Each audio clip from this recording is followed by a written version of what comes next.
Hi guys, ఈరోజు మనం drift ఎలా చేయాలో సైకిల్ మీద నేర్చుకోపోతున్నాం. ఫస్ట్ ఏమో మనం ఫాస్ట్గా దొక్కుంటూ రావాలి గాయ్స్. ఇంకా బ్యాక్ బ్రేక్ వేయాలి, స్టీరింగ్ తిప్పి లెఫ్ట్కి. ఇంకా బిగినర్స్ అయితే కాలు కింద పెట్టి తిప్పచ్చు. ఇప్పుడు నేను కొంచెం చూపిస్తాను గైస్, చూడండి. ఇప్పుడు వేస్తా.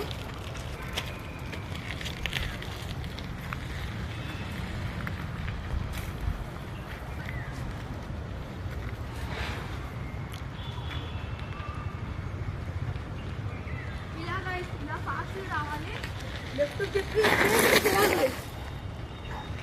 అలా వచ్చింది గైస్. బిగినర్స్ రావాలంటే కాలు కింద పెట్టుకోవచ్చు స్టీరింగ్ తిప్పేటప్పుడు.